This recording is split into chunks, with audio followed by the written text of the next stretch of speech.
በማይታመን ዋጋ በቡልጋሪያ አፍሪካ ህብረት አጠገብ በካሬ 70 ሺህ ብር ብቻ ታላቅ ቅናሽ አዘጋጅተን ብቅ ብለናል። ለ10 ደንበኞች ብቻ የሚቆይ ባለ አንድ መኝታ 78 ካሬ 100% ለሚከፍሉ በ5.5 ሚሊዮን ብር በቅድመ ክፍያ 7 ሚሊዮን ብር ሲሆን 10% ቅድመ ክፍያው 700 ሺህ ብር። ባለ ሁለት መኝታ 100 ካሬ 100% ለሚከፍሉ 7.3 ሚሊዮን ብር በቅድመ ክፍያ በ9.3 ሚሊዮን ብር 10% ቅድመ ክፍያው 932 ሺህ ብር። በአጭር ጊዜ ውስጥ በርካታ ቅንጡ አፓርትመንቶችን ለደንበኞች በማስረከብ የምስጋና ምስክርነትን ያገኘው ታማኝ ድርጅታችን አሁን ደግሞ ከ20 ካሬ ጀምሮ የንግድ ሱቅ አማራጮችንም ይዘንሎት መጥተናል። ፈጥነው በ0923 70 4049 አሊያም በ0994 00 3949 ላይ ይደውለው። ሰመር ሪል ስቴት።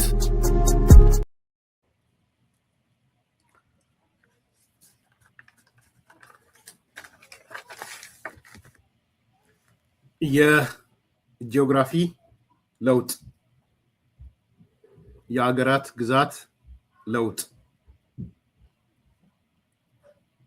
የማይነቀሉ አይኖች፣ የዘመኑ ማርሽ ቀያሪ፣ ያልተረጋጋው ሁከት ፈጣሪ፣ አንስቴብል ጆከር ኤንድ ትራብል ሜከር። ዛሬ ትንሽ ለየት ያለ ሚዲያ ሞኒተር ሳረግ ያገኘሁትን ነገር በጣም ኢንተረስቲንግ የሆነ ነገር አቀርብላችኋለሁ። እንትኑን የላከልኝ ማከብረው ሰውን የላከልኝ፣ ያው ስም መግለጽ አልፈልግም። ዶክመንቱን ካገኘው ቪዲዮንም ካገኘው ርዕሱንም ካነበብኩ በኋላ ለዚህ ፕሮግራም በጣም መጣኝ ሆኖ ስላገኘሁት ነው ይዤ የመጣሁትና የሚያወያይ የሚያነጋግር ነገር ነው የምናነሳው። ቅድም ያነሳውላችሁ በመሪ ርዕስነት እየገባ የምንነጋገርበት ነው። በዓለማችን ላይ ግጭቶችና ጦርነቶችን የሚዘግበው አክሊድ ACLED የተባለ ዓለም አቀፍ ተቋም ሰሞኑን ያወጣው ሪፖርትና ውይይት አለ። አክሊድን ታውቁታላችሁ ያስባለሁ። ብዙ ጊዜ የዓለም ላይ ያሉትን ክራይሲስ እነሱን የሚተነብይና ሪፖርቶቹን የሚያዘጋጅ ነው። ሪፖርቶቹን ተከትሎም የተቋሙ ከፍተኛ ሲኢኦ እና በተቋሙ ውስጥ ኤክስፐርቶች፣ ተመራማሪዎች የነበሩ አካላት ውይይት አድርገዋል። አክሊድ ACLED ማለት አርምድ ኮንፍሊክት ሎኬሽን ኤንድ ኢቨንት ዳታ ነው የሚለው። ምናልባት የበለጠ ማወቅና ጉግል ማድረግ የፈለጋችሁ ሰዎች ACLED ብላችሁ አርምድ ኮንፍሊክት ሎኬሽን ኤንድ ኢቨንት ዳታ ብላችሁ ማግኘት ትችላላችሁ። አክሊድ በአሜሪካን ሀገር የተመዘገበ ድርጅት ሲሆን ፋይናንሻል ድጋፍ የሚያገኘው ከዩናይትድ ኔሽን ነው። ትልቅ ራሱን የቻለ ትልቅ ተቋም ነው ማለት ነው። በሰሞኑ ውይይት ላይ የአክሊድ ፕሬዚዳንትና ሲኢኦዋ ፕሮፌሰር ክሊዮንዳ የምትባል ያደረገችው ንግግር አለ። የሚዲያ ማናጀሯ ብሮን የምትባል ያደረገችው ንግግር አለ። የምርምር ጽሁፉንና ሪፖርቱን ያቀረበችው ደግሞ የኢትዮጵያ ትውልድ ያላት ጃሌሌ ጌታቸው ብሩ የምትባል ናት። እንዲሁም ሌላ የኖሃድ የምትባል የሲኒየር ሪሰርች አሲስታንስ የሱዳን አለች። እነዚህ ሰዎች ያቀረቡት ነገር ነው የምናነሳው።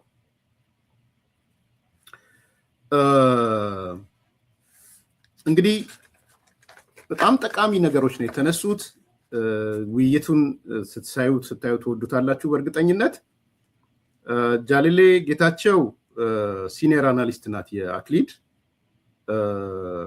ፐብሊሽ ዳርጋለች ዲድ ኢትዮጵያስ ኢሌክሽን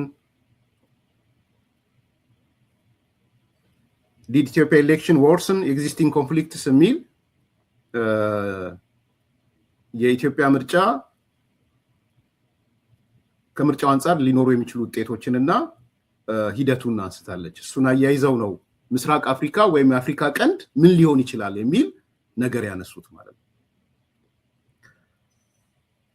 እሷ የምታነሳው ያው ምርጫው መንግስት እንግዲህ ስለ ምርጫም ስለሆነ ዛሬም አጠቃላይም ስለሆነ ምርጫው መንግስትን አይቀየርም የሚል ነገር ነበር የጻፈችው። በእርግጥም መንግስት አልቀየረም፣ ነገር ግን ስትረስ እንትን ያደርጋል መልቲፕላየር ነው ብለዋለች። ይሄ ቅድም ያነሳነውን ኦላ እና ኦኤልኤፍ የሚባለው አሰኮ ላይ ግድያ እንደፈጸመ ቤተክርስቲያን እንዳቃጠለ በሪፖርቷ ፐብሊሽድ ባደረገችው ሪፖርት ላይ አመላክታለች። ወደ 90 የሚጠጉ ግጭቶች ተስተናግደዋል በምርጫው ብላ በተለይ አማራ ክልል አንስታለች። እነዚህ በውይይታቸው ላይ የተነሱ ነጥቦች ናቸው። ርዕሳቸውን ያደረጉት the horn of africa ወይም የአፍሪካ ቀንድ ቀውስ እንዴት ነው የሚታየው? ምዕራባውያኑ ያላቸው እይታ የተሳሳተ ምስል ምንድነው የሚል በጣም አነጋጋሪ ጉዳይ ነው የተነሳው። እኔ ወድጄዋለሁ ባይዘው እናንተም ስትሰሙት ትወዱታላችሁ። አንድ ሁለት ሶስት እያልኩ አነሳላችኋለሁ። ይበቃል። ስለ ምርጫው ያነሳን ሰዎች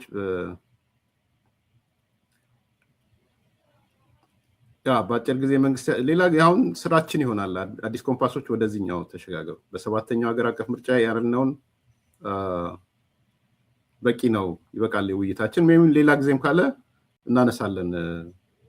የመንግስት ኃላፊነት ትልቅ ነው፣ እውነታችሁን ነው።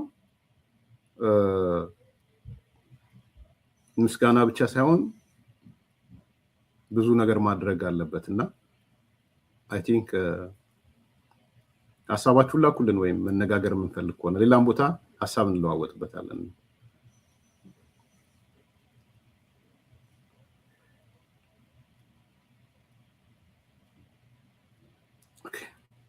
በማይታመን ዋጋ በቡልጋሪያ አፍሪካ ህብረት አጠገብ በካሬ 70 ሺህ ብር ብቻ ታላቅ ቅናሽ አዘጋጅተን ብቅ ብለናል። ለ10 ደንበኞች ብቻ የሚቆይ ባለ አንድ መኝታ 78 ካሬ 100% ለሚከፍሉ በ5.5 ሚሊዮን ብር በቅድመ ክፍያ 7 ሚሊዮን ብር ሲሆን 10% ቅድመ ክፍያው 700 ሺህ ብር። ባለ 2 መኝታ 100 ካሬ 100% ለሚከፍሉ 7.3 ሚሊዮን ብር በቅድመ ክፍያ በ9.3 ሚሊዮን ብር 10% ቅድመ ክፍያው 932 ሺህ ብር። በአጭር ጊዜ ውስጥ በርካታ ቅንጡ አፓርትመንቶችን ለደንበኞች በማስረከብ የምስጋና ምስክርነትን ያገኘው ታማኝ ድርጅታችን አሁን ደግሞ ከ20 ካሬ ጀምሮ የንግድ ሱቅ አማራጮችንም ይዘንሎት መተናል። ፈጥነው በ0923 70 አሊያም በ0994 003949 ላይ ይደውለው።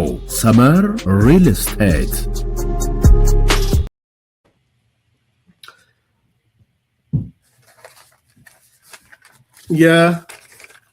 የርዕሶቹ ላይ እንመልከትና የጂኦግራፊ ለውጥ አንዱ የምናነሳበት ነው፣ ወይም የሀገራት የግዛት ለውጥ የሚል። ሁለተኛ የማይነቀሉ አይኖች የሚል ሐሳብ እናነሳለን። ሶስተኛ የዘመኑ ማርሽ ቀያሪ ምንድነው? የዘመኑ ማርሽ ቀያሪ የሚል እናነሳለን። አራተኛ ያልተረጋጋው እና ሁከት ፈጣሪው አንስቴብል ጆከር ኤንድ ትራብል ሜከር ማን ነው የሚለውን ነገር እናነሳለን። እንግዲህ የነዚህ አክሊድ ሰዎች በእነዚህ ጉዳይ ላይ ነው የተነጋገሩት። የአፍሪካ ቀንድ ክራይሲሱ፣ ሁከቱ፣ ብጥብጡ በምዕራባዊን እይታ ምን ይመስላል የሚለው ነው የመጀመሪያ። በአፍሪካ ቀንድ እየታየ ያለው ግጭት ወይም ጦርነት የወትሮውን አይነት አይደለም። በአይነቱም በይዘቱም በአቀራረቡም ከድሮ በእጅጉ የተለየ ነው። ይሄ ምዕራቡ ብዙ አልተረዳውም ነው የሚሉት።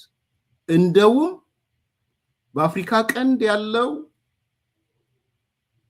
ኮንፍሊክት የጂኦግራፊ ለውጥ ሊያመጣ ይችላል።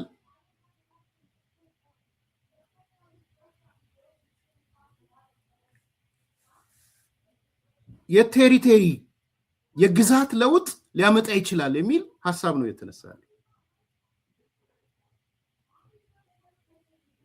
Just want to hop onto a few of those points because they're very important, which is that there is everything to play for in the Horn, which is why you're seeing everybody make their moves, even if those moves totally contradict what the moves were last year. That is not going to hold anybody back at the moment. And these visits to Addis and to Abiy, who is in the West seen as a destructive or anti-democratic leader, and in fairness, also inside Ethiopia to some degree. But the degree of interest in Abiy at the moment is telling us very clearly that Ethiopia is considered the strongest actor in this region. Allying with Ethiopia or getting on that side is going to be really key to whatever geopolitical territorial shape is going to come from the Horn. But there is a few things that we can, I think, all agree on, which is that there is territorial change in the future of that region.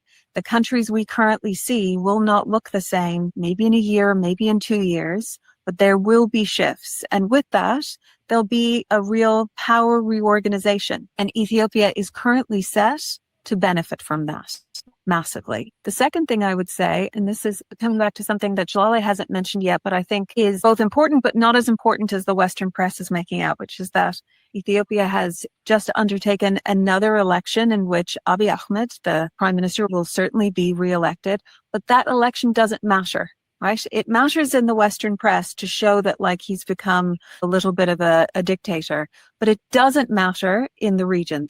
The result was already set, and that's important. But equally as important is that the West and what's going on in Tigray, which Jalali wrote a great piece about recently, what's going on in Tigray is a reset of something that really destabilized the Western engagement with Abiy in 2020, 2021. That replay, almost literally to the word of what's happening, is again going to be very poorly taken in Ethiopia because it doesn't need the West to approve of its moves because a lot of the world has changed and the West simply does not have the clout that it wants to have in that region. And bleating on about how it doesn't like a particular election is going to further underscore the fact that like people are playing on just totally different fields. And it's interesting when you mentioned that it's all to play for.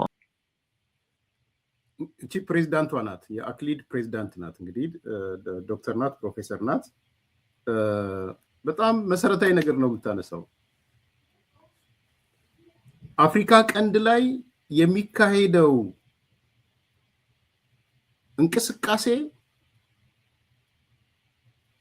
ምናልባትም የጂኦግራፊ ለውጥ ሊያመጣ ይችላል ነው። ይሄ እንግዲህ ትልቅ ተቋም ነው፣ የአሜሪካ ያለ ትልቅ ተቋም። ሚዲያዎች ብዙ ሚዲያዎች ሪፈር የሚያደርጉት ተቋም ነው።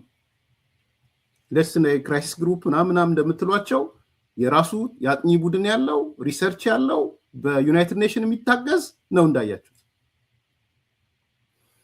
ስለዚህ የአፍሪካ ቀንድ ከሚቀጥለው 1 አመት 2 አመት ውስጥ የጂኦግራፊ ለውጥ ሁሉ ሊመጣ ይችላል።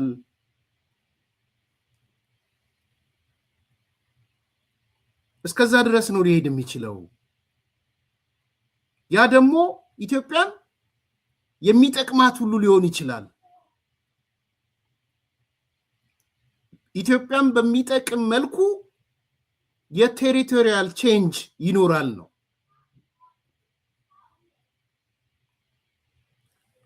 ጠቅላይ ሚኒስትሩ ኢትዮጵያ ጠንክራ እንድትወጣ እየሰሩ ነው። የቀድሞ የሰሜኑ ወይም የትግራዩ ጦርነት ያለበት ሁኔታ አይደለም ያለው። አሁን 2022 አይደለም። ትልቁ ነገር ግን በአፍሪካ ቀንድ የምንመለከተው ነገር ሄዶ ቴሪቶሪያል ቼንጅ ሊያመጣ ይችላል። ያ ደግሞ ኢትዮጵያን በሚጠቅም መልኩ ሊከናወን የሚችል ነው የሚል ሐሳብ ነው ያነሳች ያለችው። እንዴት አያችሁት? ይሄ አንደኛው ነጥብ ነው። ሁለተኛ ጃለሌ ጌታቸው እሺ ሪፖርቷን ያቀረበችው ወይም ዶክመንት ሰርታ ዛም ሄዳችሁ ብትገቡ ታገኙታላችሁ። አይኖቻችንን መንቀል የሌለብን ብላ የምታነሳው አለ። ሁለተኛው ደግሞ ኢትዮጵያዊቷ ናት። These visits that Jalali mentioned earlier indicate that there's also now other options for Abiy. I think that this conflict in the north in Tigray is actually going to play directly into his hands. Tigray has misread the international situation significantly. It thinks that it's 2020, 2021, and it can say that, oh, poor us, we're the vulnerable party. It worked then, it will not work now. And I think that Abiy will basically be saying, look at this internal threat that I must get rid of. And therefore, that allows us to kind of reconsider how my neighbor Eritrea is acting as a destabilizing force. We really need to get this in hand. And then he gets sea access, which is exactly what he wants. The West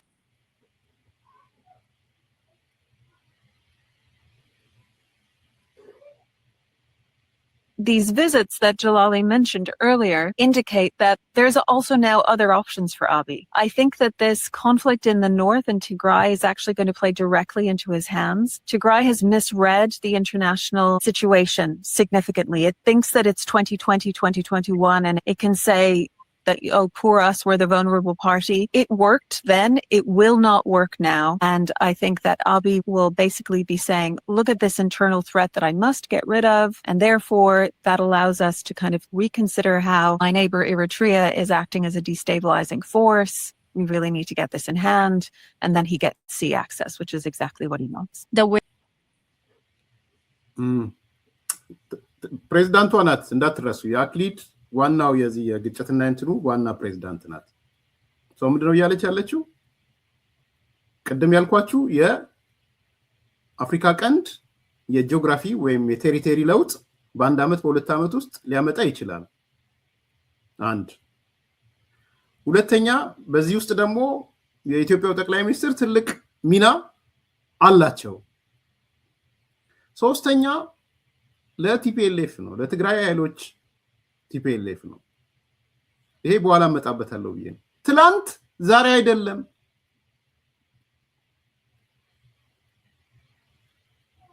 ይላችሁ ይመጣና ነው ስንት ተከፍሏት ነው አብይን ያወደሰችው ይላችኋል። ይመጣና አልጠየኩም ወንድሜ ስንት እንደተከፈላት። አሁን እኛ ግን ምን እንነጋገረው በይሄ ትልቅ ተቋም የተቋሙ ፕሬዝዳንት ሲኢኦ ዓለም ያነበበው ሪሰርች እየሰራበት ለፖሊሲ ሜከሮች ለዲሲዥን ሜከሮች የሚቀርብ ዶክመንት ነው። ሶ እዚህ ላይ ምንድነው እየተናገረች ያለችው ፕሬዝዳንቷ? ያ የጂኦግራፊ ለውጥ የሚያመጣው የቴሪቶሪ ለውጥ የሚያመጣው ኢን ፌቨር ኦፍ ኢትዮጵያ ሊመጣ ይችላል። አክሰስ ቱ ዘ ሲ ኢትዮጵያ ልታገኝ ትችላለች ነው የተባለ።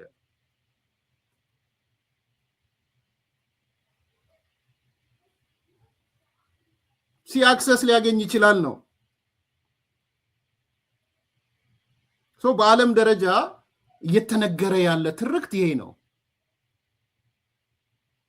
ሶ ከኛ ከምናምን ወጥቶ ወደ ዓለም አቀፍ የምርምር ተቋማት የግጭት ምናምን ተቋማት ራሳቸው ፐርስፔክቲቫቸውን ሲያስቡ ስለ አፍሪካ ቀንድ የቴሪቶሪ ለውጥ እንደሚኖር የግዛት ለውጥ እንደሚኖር በዛ ለውጥ ውስጥ ኢትዮጵያ የምትጠቀም እንደሆነ አክቲቭ እንደሆነ ፕራይም ሚኒስትሩ ዲስቴብላይዘሯ ኤርትራ እንደሆነች የኤርትራ መንግስት እንደሆነ የህወሓት ሰዎች ደግሞ ትላንት ዛሬ አይደለም እናንተ እንደምታስቡት 2021 ላይ አይደለም ያለነው 25 26 ላይ ነው። እንደውም አሁን 26 27 ሊገባ ነው። አሁን ያለነው 25 26 ላይ ነው።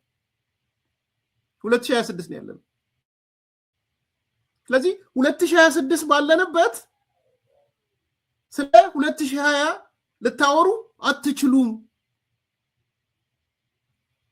ይሄ ያው ትግራይ ምናምን ያለችው እኔ ግን እንደ ቲፒኤልኤፍ መውሰድ እፈልጋለሁ። ሶ አንዱ እያከራከረ ያለው ከዚህ ጋር የተያያዘው ነው ማለት ነው። ሶ ይሄ ግሩፕ ዘግይታችሁ ለገባችሁ ትልቅ ሪሰርች ተቋም ነው። የዚህ ሪሰርች ተቋም ፕሬዝዳንት ናት። ብዙ ጊዜ በሪፖርተርም በተለያየ ዜናዎችም የምትሰሙት ካምፓኒ ነው። አክሊድ ይባላል።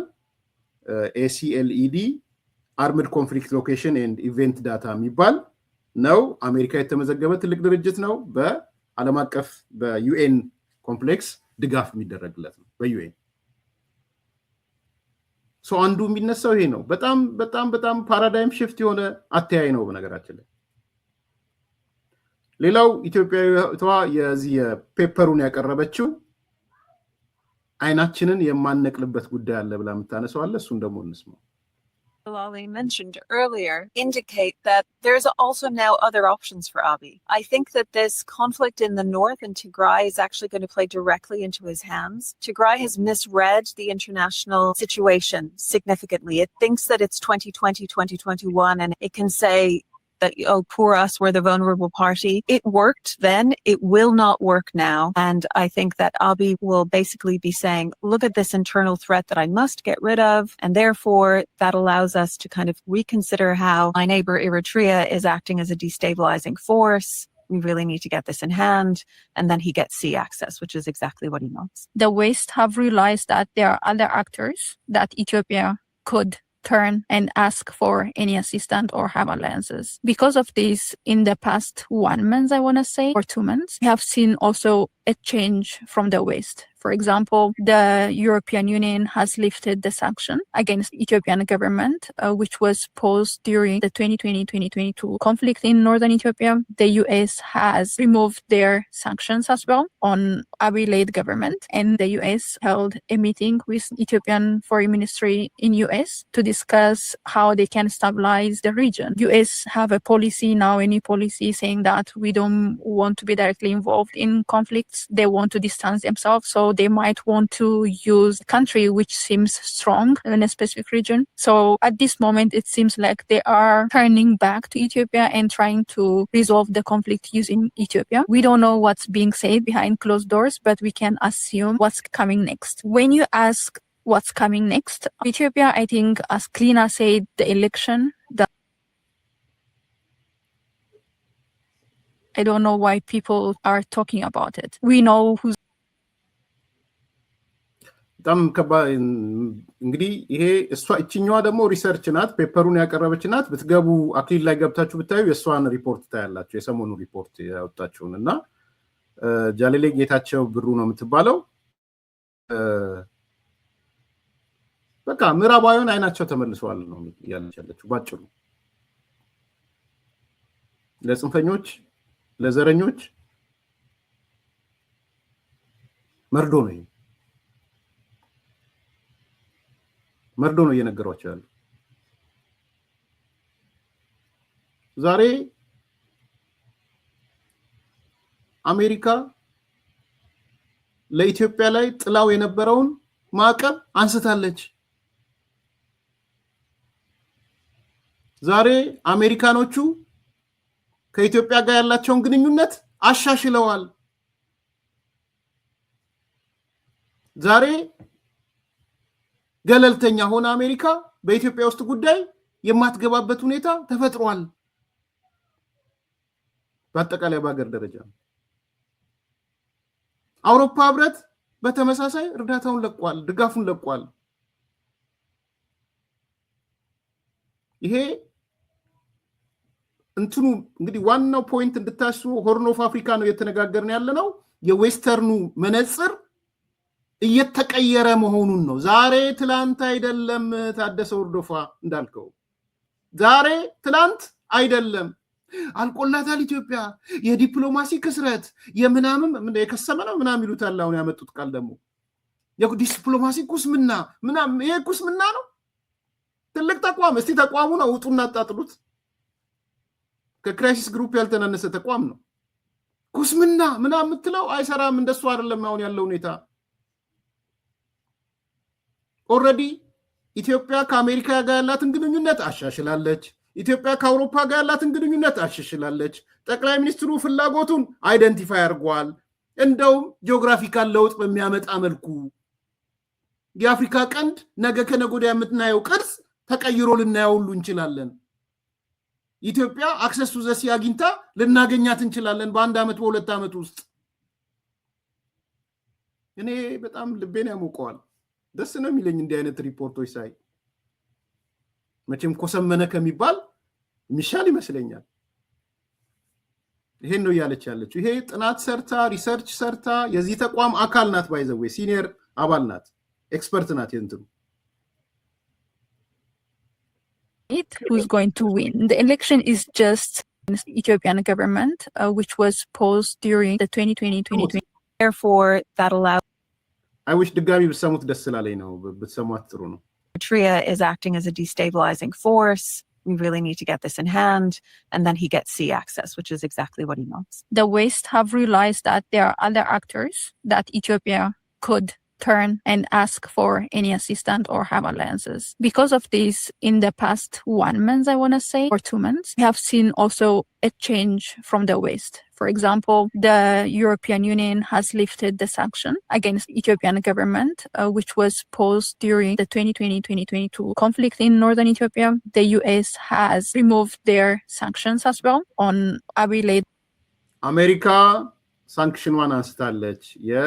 2022 ጦርነት የትግራይ ጦርነት ወይም የሰሜኑ ጦርነት የሚባል አንድ government and the US held a meeting with Ethiopian foreign ministry in US.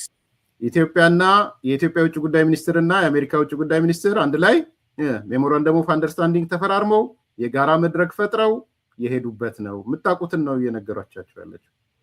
To discuss how they can stabilize the region. US have a policy now, a new policy saying that we don't want to be directly involved in conflicts. They want to distance themselves, so they might want to use a country which seems strong. አሜሪካኖቹ በቀጥታ ከሚሳተፉ ይልቅ ምን ይፈልጋሉ? የአካባቢው አንከር ይፈልጋሉ። አንከር ፍለጋ ላይ ነው ያሉት። ሶ ኢትዮጵያ ደግሞ ከአንከሮቹ አንዷ ትሆናለች ማለት ነው። ምክንያቱም አሜሪካኖች በቀጥታ መሳተፍ አይፈልጉም።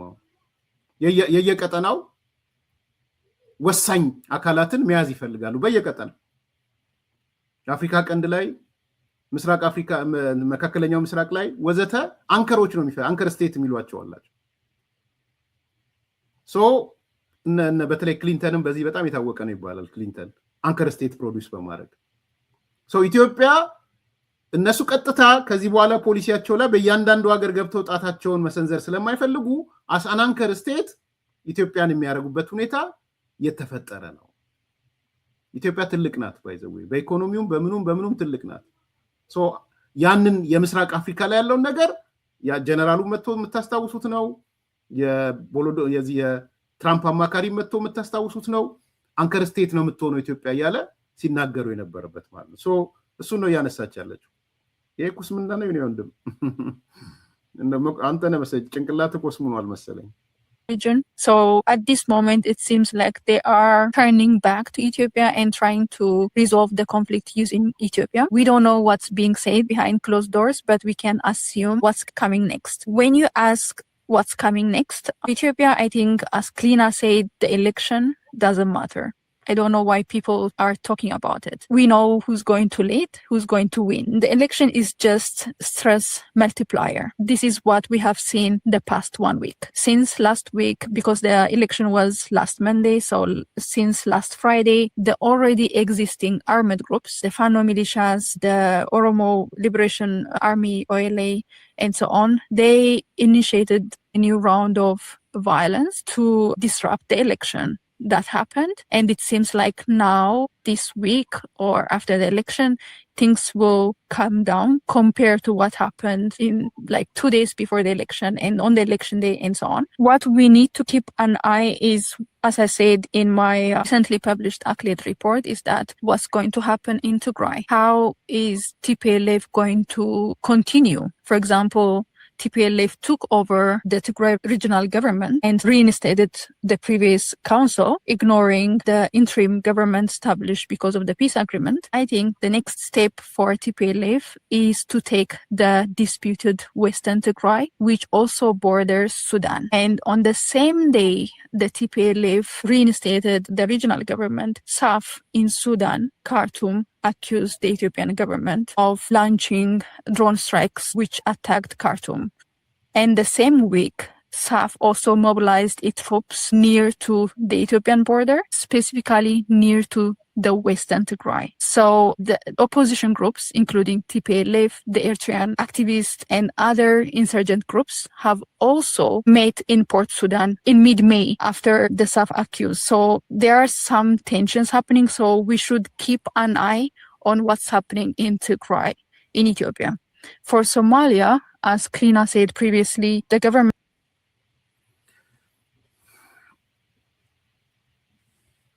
እቺ ሲኔሯ የዚህ ተቋም አባል ምንድነው ያለችን ያለችው ቀደም ያልኳችሁ ነው በአንድ በኩል ምዕራባውያን የፖሊሲ የውሳኔ ለውጥ አምጥተዋል ቁጥር 1 አሜሪካ ማዕቀቧን አንስታለች ኢትዮጵያ የጦር መሳሪያ የምትገዛበት ሁኔታ ተፈጥሯል በኢትዮጵያ መንግስት ውጭ ጉዳይ መስሪያ ቤቱና በአሜሪካ ውጭ ጉዳይ መስሪያ ቤት መካከል ኔትወርክ ተፈጥሯል ሜሞራንደም ኦፍ አንደርስታንዲንግ ተፈርሟል አንድ አመት ግምገማ ዲሲ ሌላ ጊዜ አዲስ አበባ የሚያደርጉበት ሊንኬጅ ፈጥረዋል ኢትዮጵያን ደግሞ ለቀጠናው ላይ አሜሪካ በቀጥታ ገብታ ማትሰራው ለምሳሌ አልሻባብ ሊሆን ይችላል የሽብርተኝና ስራዎች ሊሆን ይችላል ኢትዮጵያ ለራሷም ስትል አሜሪካን የምታግዝበት ነገር ይፈጠራል ስለዚህ ትላንት ዛሬ አይደለም ከአሜሪካ አንፃር አውሮፓም ተመሳሳይ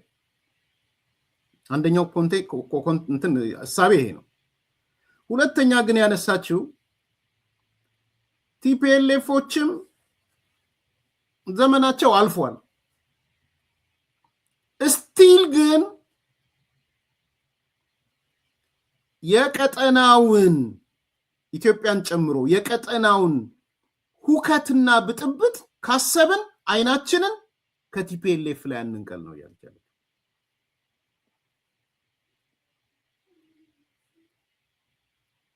ይሄ ደግሞ በጣም ሲሪየስ ነው ሰሞኑን የምናወራው ነገር በሙሉ ተሰብስቦ እዚህ ጋር ነው ያለው ትልቁ ትኩረታችን በትግራይ የተከሰተ ያለው ነገር ላይ ነው we should keep an eye what is happening in Tigray Ethiopia ምንድነው በትግራይ ውስጥ እየተፈጸመ ያለው ቲፒኤልኤፍ ምን እያደረገ ነው ይሄ ነው የአፍሪካ ቀንድን አንዱ ወሳኙ ነገር ሶ አይናችንን እንትከል የት ትግራይ ላይ ከትግራይም ቲፒኤልኤፍ የፖሊሲ የአሜሪካ ውሳኔ የምናምን ዝም ብሎ የመጣ እንዳይመስላችሁ ማርኮ ሩቢዮ ዝም ብሎ የፈረመና እንደዚህ አግጃለው ከባዶ እንደዛ አይደለም እነዚህ ሪሰርች ዶክመንት እነዚህ ተቋማት የሚያቀርቡለት ዶክመንት ነው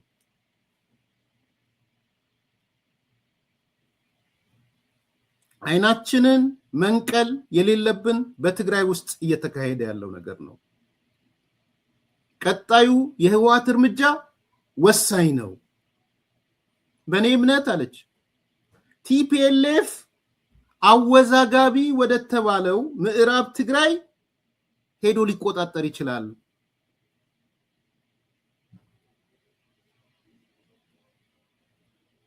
ያስተረጎምኩ ነው ሻባ የተረጎምኩ ነው ዋና ፍሬ ሐሳቡን የተረጎምኩላችሁ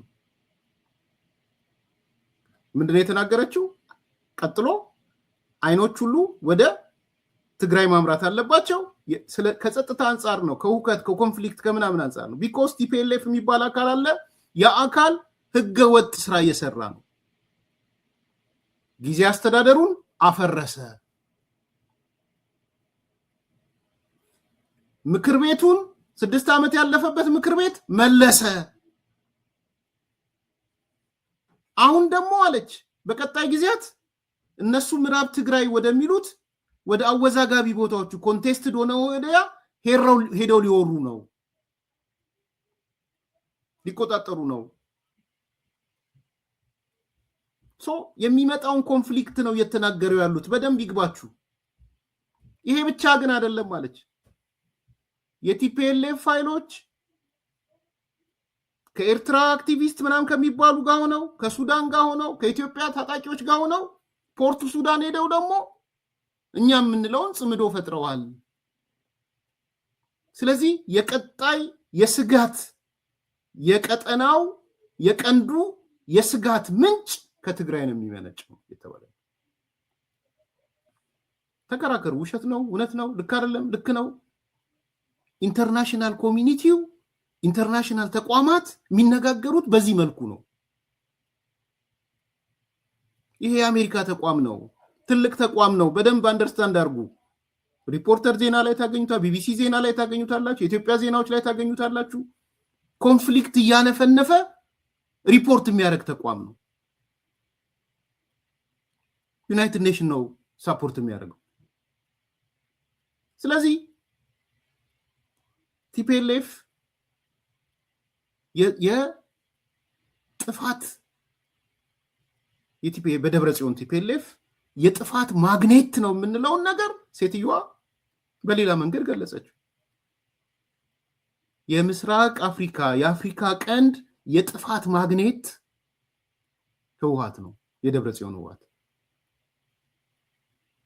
ስለዚህ ነገ ከነጎዲያ እሱ ወደ ምዕራብ ትግራይ ወዳለው ግን ኮንቴስትድ የተባለው እንትኑ ላይ ሊሄድ ይችላል እያለች ጽምዶ ብሎ የፈጠረው ሱዳን ምናምን ያሉት ከኤርትራ ኃይሎቹ ጋር ሊሄድ ይችላል ነው። ሁለቱ ከቲፒኤልኤፍ ሙቭመንት ጋር በአጠቃላይ የሽብርተኝነት እንቅስቃሴ መፈልፈያ የሚሆነው አሁን የትግራይ ክልል ነው እያለች እኔ አይደለሁም ያልኩት ተቋሙ ነው እያለ ያለው ጽሁፏም ነው። በነገራችን አላቅም በምን አቅሙ ነው ምዕራብ ትግራይ የሚቆጣጠረው። ውልሲ ሙከራዎች እንደነበሩ እየሰማን ነው። አሁን ሙከራዎች አሉ። ሰሞኑንም አይ ቲንክ ዛሬም የድሮን ጥቃት ሳይኖር ይቀራል አልመሰለኝም። እንደዛ አይነት ነገር ጫፍጫፍ ስሰማ ነበር።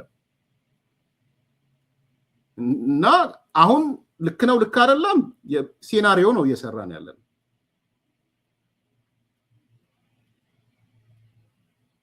ዊል ሲ እስከ ዳር ማስጠንቀቂያ ያስቆማቸዋል አያስቆማቸውም እናያለን። እኔም ያስቆማቸዋል ብዬ ለማሰብ ይከብደኛል። አንደኛ ሊስን እኔ እስከ ዳር ማስበው ልንገርሽ። እነ ደብረ ጽዮን ዙሪያ ራሽናል ቲንኪንግ የለም። ለምንድን ነው ራሽናል ቲንኪንግ የሌለው? ከህዝብ ጥቅም ጋር አልቆሙ። የህዝብ ጥቅም አይደለም አጀንዳቸው። የነዚህ ሰዎች አጀንዳ ከወንጀል ሰላም ቢሰፍን ሰላም ቢመጣ እዛች ሀገር ላይ በወንጀል እንጠየቃለን ነው አጀንዳቸው። የማትጠብቂውን ነገር ሊያደርጉ ይችላሉ ማለት ነው። አሜሪካ አስፈራርታቸዋል፣ እነሱ ፈርተዋል። ምንም ጥያቄ የለውም። ሲምቦሊክ መጀመሪያ ቀን እንዳነሳሁት የጉዞ እቀባው ሲምቦሊክ ነው። አስደንግጧቸዋል በጣም። ትላንት በዝርዝር አንስተነዋል። የምጣዱ ሰዎች ናቸው፣ እንቅቡ አይደሉም እነሱ። ይህም ሆኖ ግን የማይጠበቅ ነገር ሊያደርጉ ይችላሉ። ስለዚህ ይሄ የቀውስ ጥናት የሚያጠናው ቡድን ወደ ምዕራብ ትግራይ የሚሉት ወደሱ ሊገቡ ይችላሉ ብላ ልጅቷ ያጠናቸው ነገር የማይሆንበት እድል አለ ብዬ አላምንም። ሊሆን ይችላል። የሱዳን የግብፅ የጽምዶ የተባለውም ያው የምታዩት ነው፣ ሊኖር ይችላል። ስለዚህ ባጭሩ ግን ትላንት ዛሬ አይደለም ነው ያለቻቸው ያለችው። ይሄ ሁለተኛው ቁም ነገር ነው። ሶስተኛው ቁም ነገር ሱዳናዊቷ የሱዳኗ ሲኒየር አናሊስት የአክሊድዋ የተናገረችው ነው። ለኔ ትልቅ የዘመኑ ጨዋታ ቀያሪ ብለዋለች።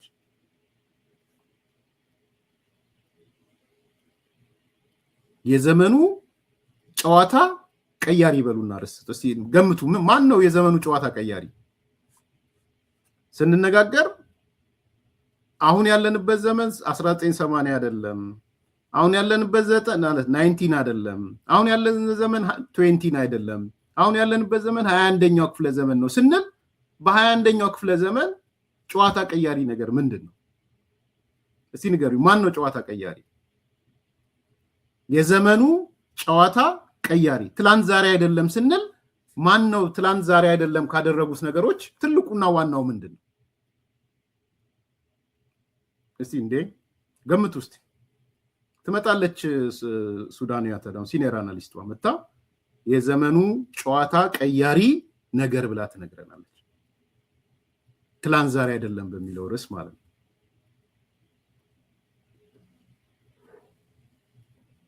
It seems like the army's strategy is it wants to advance in the Blue Nile, make sure that the RSF's influence there is very limited, mostly to its allies, which are like the SPLM North, this group, this kind of small local alliance. It's possible that the SAF is going to be okay with just pushing them to a certain region, and then beyond that, it's going to shift its attention to the Darfur region, which is the stronghold of the RSF. But now that we have the TPLF dynamics, and that's also going on, in my opinion, I think the army doesn't want to level up its support for the TPLF, especially with more advanced weapons, drones, things like that. I don't expect that the army wants to do that, at least from what I'm seeing. First of all, because there's still a lot to do in Sudan, like in regards to the conflict with the RSF. And it's not like the army has endless supplies. Its supplies are actually very limited in terms of especially like advanced drones and air defense systems and things like that. And so I think that's a feature that's different from the type of alliances that we saw previously in like the 80s and 90s, where it was very common for these neighboring countries to interfere in each other's affairs. Sudan supported opposition groups in Ethiopia against Mengistu's regime. But back then, I think it was a different situation, because although now it is still the same thing that's characterized by shifting alliances and transactional alliances and things like that, now we have the introduction of drones and advanced weapons. So these are also considered to be something that changes conflict dynamics. And this is what shifted the conflict in Sudan. If it wasn't for drones and advanced weapons alliances and things like that, now we have the introduction of drones and advanced weapons. So these are also considered to be something that changes conflict dynamics. And this is what shifted the conflict in Sudan. If it wasn't for drones and advanced weapons supplied to the RSF, maybe the conflict wouldn't have lasted this long. So if the TPLF moves forward with these offensives that Jalali was talking about, who would be willing to support the TPLF to a high level beyond just training camps and this softer type of support that it's now getting from the army? So I think my answer to Kleen's question is I don't think the army wants to continue its support beyond this level, just because it's not really something that's strategic enough for it to pursue. I also don't think that Ethiopia's support for the RSF is beneficial beyond the UAE's pressure. I think the UAE's pressure on Ethiopia is a main factor for why Ethiopia is kind of facilitating some things for the RSF, but also equally it doesn't want to get involved at a higher level than that. But I would be curious to also. ዋላም ትመለስበታለች። ይሄ ነው ነጥቡ። ሁለት ነገሮች ናቸው ባክግራውንድ እንዲኖራችሁ።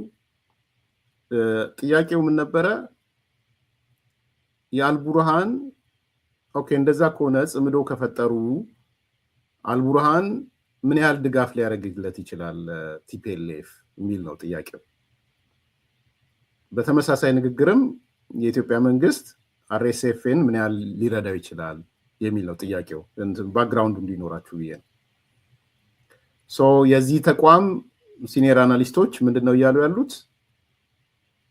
አልቡርሃን ለህወሓት በምንም መንገድ ቢሆን ትላልቅ ቴክኖሎጂዎችን አይሰጠውም ለቲፒኤልኤፍ። አድቫንስድ የሆነ ዊፐን እና ድሮኖችን አይሰጥም። ለምን ብላ ነው የምታነሳው? ምክንያቱም እሱም ችግር ውስጥ ነው።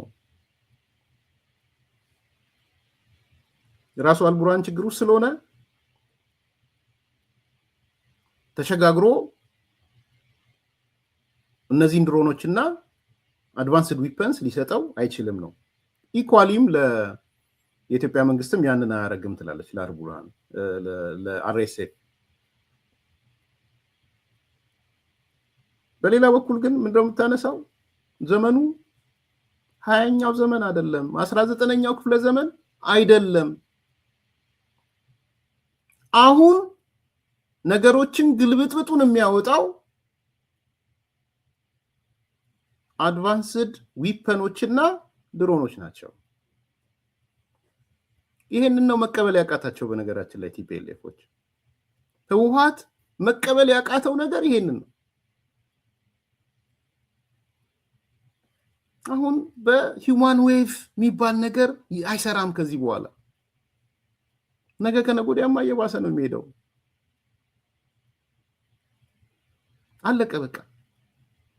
ሂውማን ዌቭ የምትሉት የዘመኑ አልፏል። የ19ኛው ክፍለ ዘመን አልፏል። የ20ኛው ክፍለ ዘመን አልፏል። አሁን ቁጭ ብለህ በድሮን ነው። ሰሞኑን ያየናቸው ውጤቶች ድሮኖች ናቸው። የድሮን ውጤቶች ናቸው። እኔ አዝናለሁ። በዛ ደረጃ የትግራይ ወጣቶች ማለቃቸው ያሳዝነኛል በጣም። የመቼለቱም በጣም ዘግናኝ ነበረ ነው የምሰማው ነገር። እኔ ደስ ስለማይለኝ ነው እንደዛ አይነት ነገር ስሰማ፣ ከልቤ ነው። በጣም በጣም ዘግናኝ ነበረ ነው የሚሉት። ኖት ኦንሊ የወታደራዊ ካምፓቸው የጦር መሳሪያ ያከማቹበት ብቻ አይደለም። ዘመን ተቀይሯል። ዘመን ተለውጧል። በድሮ በሬ ማረስ አይቻልም። አሁን እንደሰማነው ደግሞ ኢትዮጵያ ድሮን ገዢ ብቻ ሳይሆን ድሮን አምራችም ሆናለች።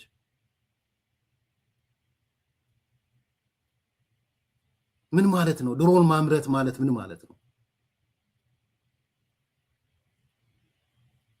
ስለዚህ የሰው ልጅ እንግዲህ ትልቁን ጦርነት ቴንኪዩ እስከዳ የኢራንና የአሜሪካ ያያቸዋል። የሚሞተው ሰው ብዛትን ይዩት።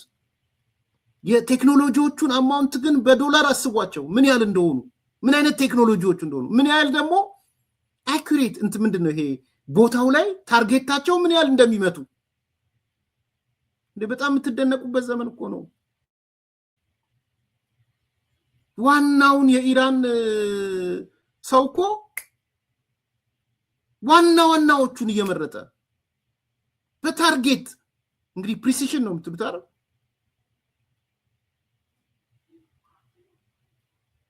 ታርጌት። ስለዚህ ትላንትና ዛሬ አይደለም። ዛሬ በዮሐንስ መዲድ የምትመራው ሰራዊት አይኖርም። ዛሬ በምግበይ ፉከራ የምታንቀሳቅሰው ሰው አይኖርም። በምግበይ ፉከራ ልጆቹን ሌላ ቦታ ልኮ ያው የሚፎክረው ዛሬ ወጣቶቹ ጥለው ይወጡ ያሉት በዛ ምክንያት እኮ በሌላ እኮ አይደለም። ለምን እናልቃለን ነው እኮ ያለው። እዚህ ከምናልቅ በውሃ ውስጥ እንለቅ ብለው እኮ ነው ወደ ባህር የሚሄዱት። የትግራይ ወጣት አይታ አንብባችሁ ተራር ከቀብር ከምን ቦታ የሚያዙ ሰዎች ጥለው ይወጡ። እድለኛ የሆነ በአየር መንገድ እሱ የአየር መንገዱ ራሱ ገና አንድ ወር ገና ዛሬ ብትቀርጡ ከአንድ ወር በኋላ ነው ከትግራይ ወደ አዲስ አበባ ለመምጣት የምታገኙት። ከአዲስ አበባ ወደ ትግራይ ግን የሚሄድ ሰው የለም። ምንም ሰው አይሄድም። አየር መንገዱን በኪሳራ ነው የሚሄደው ማለት። ስለዚህ ዘመኑ ተቀይሯል። ዛሬ ትላንት አይደለም።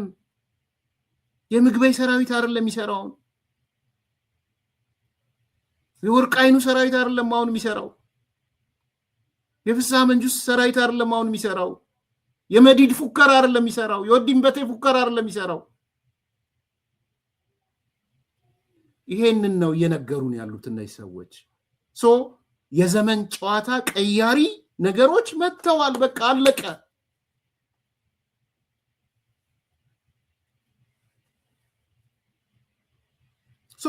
የቀንዱ ዳይናሚክስ ተቀይሯል። ይሄ ምዕራባውያንም የተረዱት ነገር ነው፣ ያልተረዱትም ነገር አለ። የምስራቅ አፍሪካ የአፍሪካ ቀንድ ውስብስብ ያለው ኮምፕሌክስ ዳይናሚክሱ አሁን ተቀይሯል። ኢቭን ምዕራባውያን ከሚያስቡት በላይ ተቀይሯል ነው ፕሮፌሰሯ መታመት ነግረናል።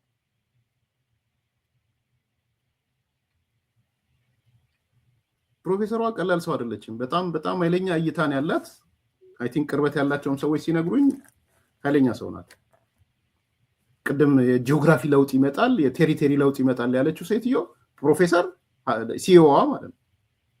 አሁንም እያለች ያለችው በአፍሪካ ቀንድ የምዕራባውያን ነገሮች መቀየራቸውን አይደለም የቀንዱ ሰዎች ምዕራባውያን መገንዘብ አለባቸው ነው ያለች ሶ ነገሮች ተገለባብጠዋል ተቀይረዋል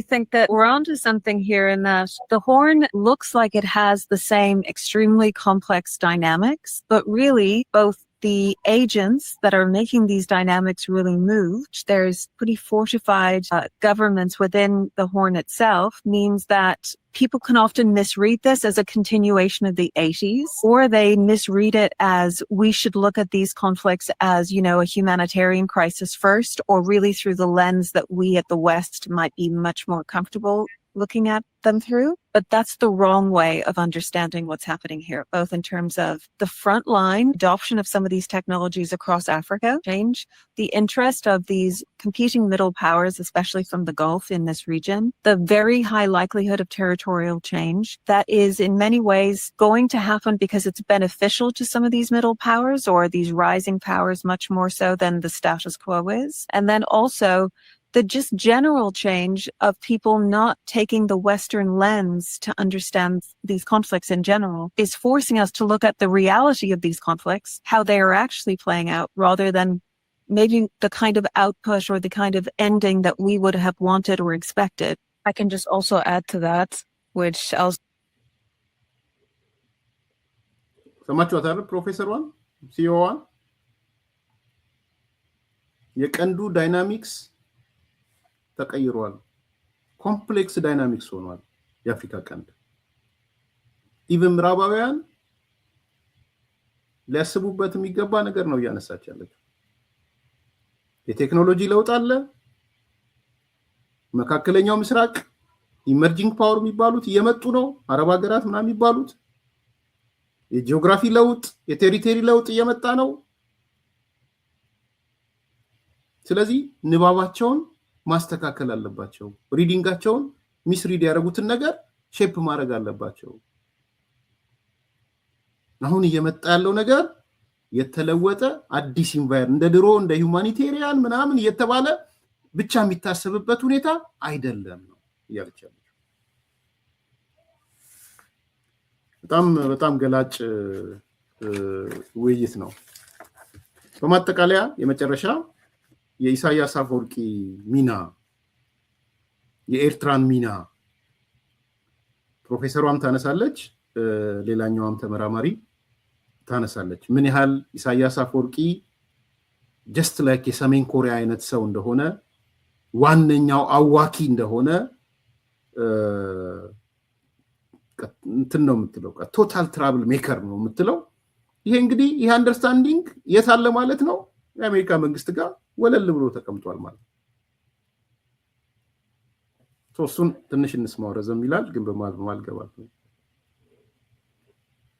I have to take back my statements from earlier about how this isn't a modern and transfigured region, because Eritrea is pulling the same stuff that it's been pulling now for several decades. Afwerki is just, he loves playing the kind of, you know, unstable joker, the unstable instigator in this region. He loves it.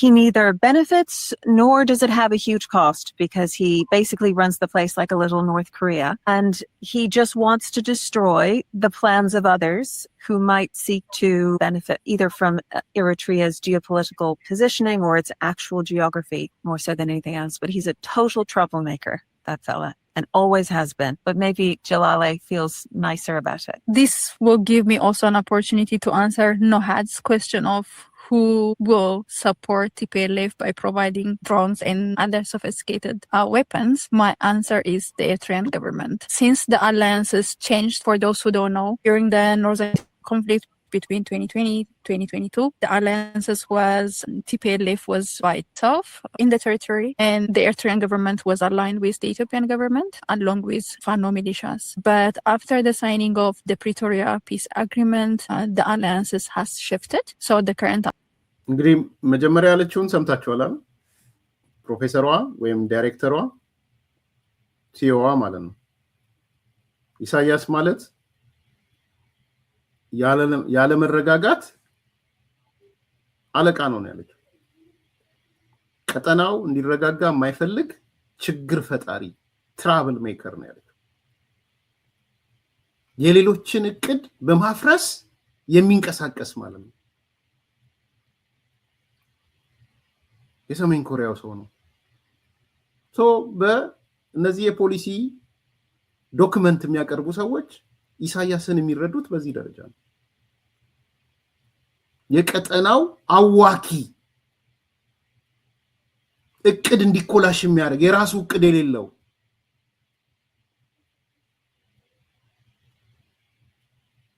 ያለ መረጋጋት አለቃ የትርምስ ምንጭ በጣም ኢንተረስቲንግ ነው። Is that the Eritrean government has sided with TPLF. So currently, TPLF is based in Tigray, for those who don't know. And Tigray borders Eritrea. The border between Eritrea and Ethiopia, basically between Tigray, is completely open. They can go and enter, they can give any weapons and so on. There is no visibility there.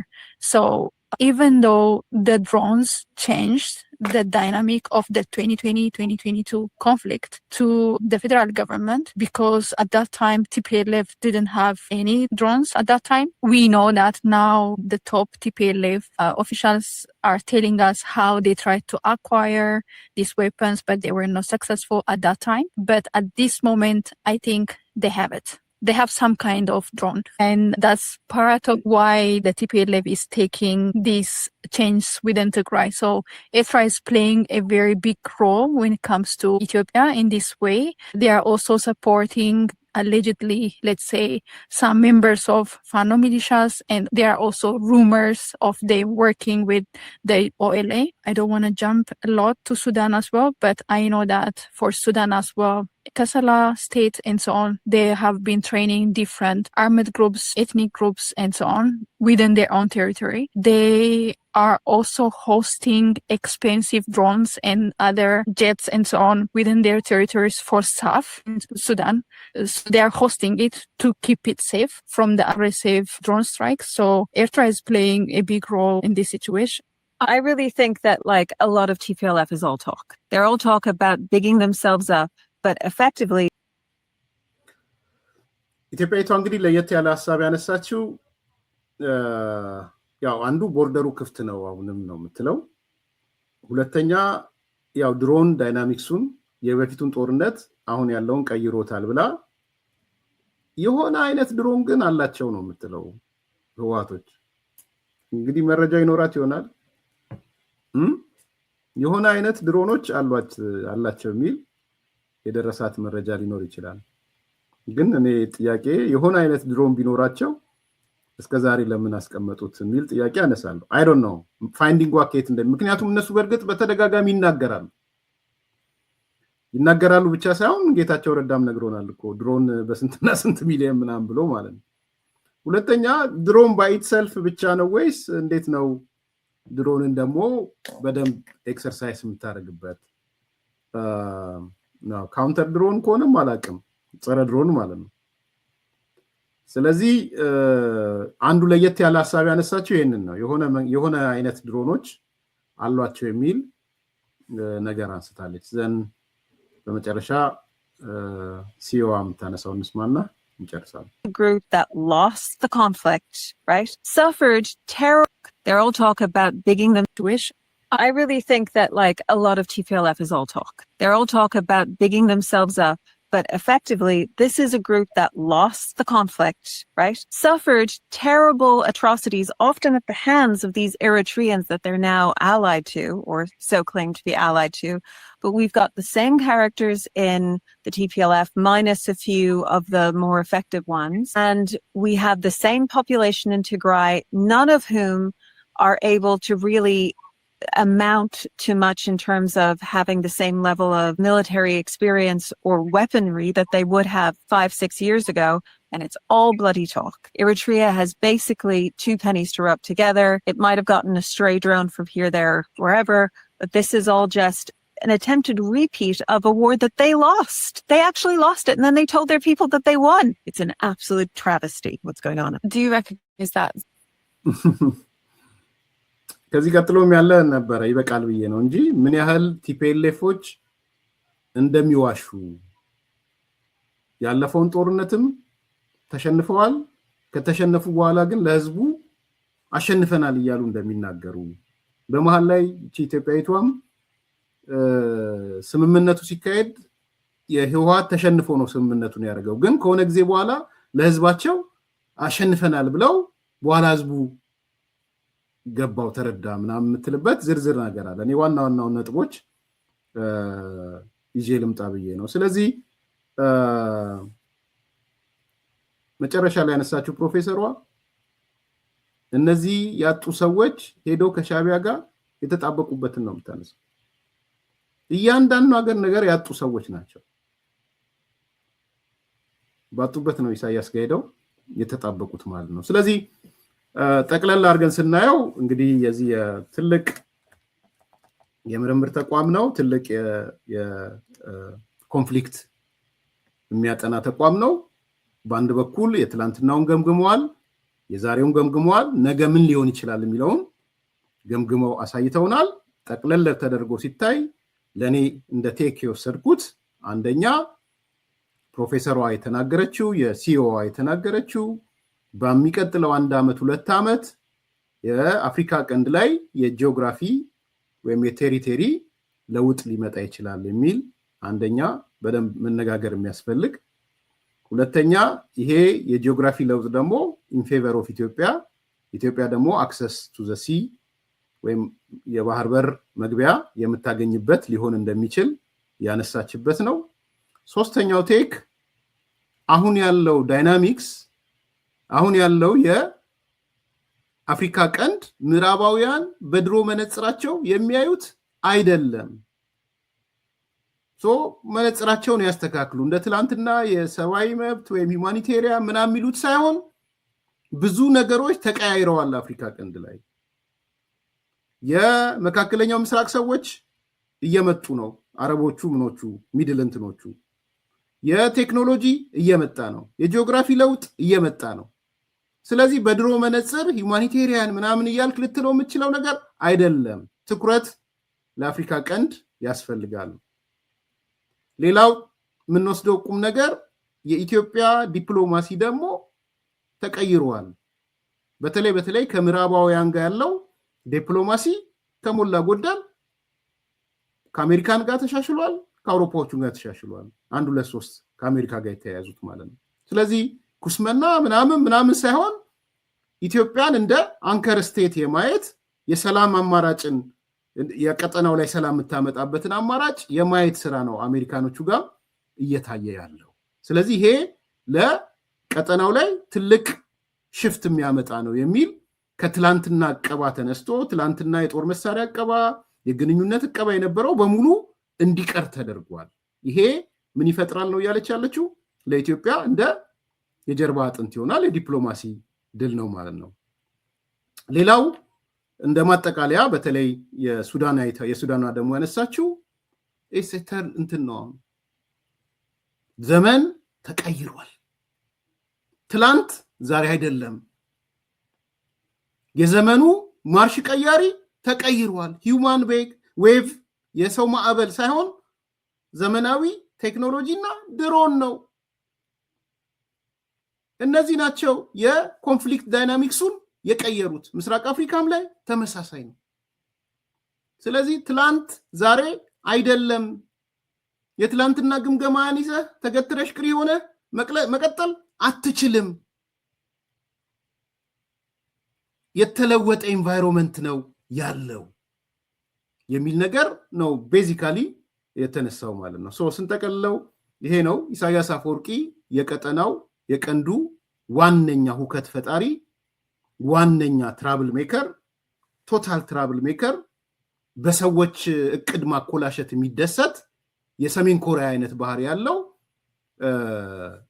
ነገር መሆኑን ሳመራይዝ ዳርገን ልናየው የምንችል ነው በጣም ጠቃሚ ውይይት ነው ገብታችሁ ይዩት አክሊድ ብላችሁ ኮንፍሊክት ኦፍ ኢንተረስት የሚል ፕሮግራም አለ እዛ ላይ ገብታችሁ ይዩት አክሊድ ስትገቡ ቪዲዮን ታገኙታላችሁ አክሊድ ማለት ምጻረ ቃሉ ምናልባት ከፈለጋችሁ አርምድ ኮንፍሊክት ሎኬሽን ኤንድ ኢቨንት ዳታ የሚለው ጋር ግቡና ጎግል አድርጋችሁ ቪዲዮም አለ ይሄ ቪዲዮም አለ እነዚህ ሰዎች የሚነጋገሩት አለ ለጠየቃችሁኝ ሰዎች በጣም ጥሩ አይን ገላጭ ውይይት ነው በደንብ ከዚህ በኋላ መዘን ልንነጋገር ለምሳሌ አሁን አዲስ ኮምፓሶች ከኔ ጋር ሲጨርሱ በአንድ በሁለት ዓመት ውስጥ የጂኦግራፊ ለውጥ የቴሪቶሪ ለውጥ ቢመጣ ምን አይነት ቅርጽ ይኖረዋል ከፈለጋችሁ ቅርጽ ስሩ ካርታ ስሩ ከፈለጋችሁ ሌሎች ነገሮችንም አያይዛችሁ ተነጋገሩበት ተወያዩበትና ለኔ አይንገላጭ ሆኖ ነው ያየሁት ለላካችሁልኝ ሰዎች እና ሐሳብ ለሰጣችሁኝ ሰዎች ስማችሁን ባልገልጽም በጣም አመሰግናለሁ ክበሩልኝ ማለት ፈልጋለሁ በመድጋሚ መልካም የአባቶች ቀን ፋዘርስ ዴይ ማለት ፈልጋለሁ ለሁላችንም እኔም አባት ነኝ ከዚህ በኋላ የአባቶች ቀን አከብራለሁ ስለዚህ ለልጆቻችንም እንኳን ደስ ያላችሁ የአባት ቀን ከአባቶቻችሁ ጋር ለምታከብሩ ማለት ፈልጋለሁ መልካም ቀን በማይታመን ዋጋ በቡልጋሪያ አፍሪካ ህብረት አጠገብ በካሬ 70 ሺህ ብር ብቻ ታላቅ ቅናሽ አዘጋጅተን ብቅ ብለናል። ለ10 ደንበኞች ብቻ የሚቆይ ባለ አንድ መኝታ 78 ካሬ 100% ለሚከፍሉ በ5.5 ሚሊዮን ብር በቅድመ ክፍያ 7 ሚሊዮን ብር ሲሆን 10% ቅድመ ክፍያው 700 ሺህ ብር። ባለ ሁለት መኝታ 100 ካሬ 100% ለሚከፍሉ 7.3 ሚሊዮን ብር በቅድመ ክፍያ በ9.3 ሚሊዮን ብር 10% ቅድመ ክፍያው 932 ሺህ ብር በአጭር ጊዜ ውስጥ በርካታ ቅንጡ አፓርትመንቶችን ለደንበኞች በማስረከብ የምስጋና ምስክርነትን ያገኘው ታማኝ ድርጅታችን አሁን ደግሞ ከ20 ካሬ ጀምሮ የንግድ ሱቅ አማራጮችንም ይዘንሎት መተናል። ፈጥነው በ0923 70 አሊያም በ0994 003949 ላይ ይደውለው። ሰመር ሪል ስቴት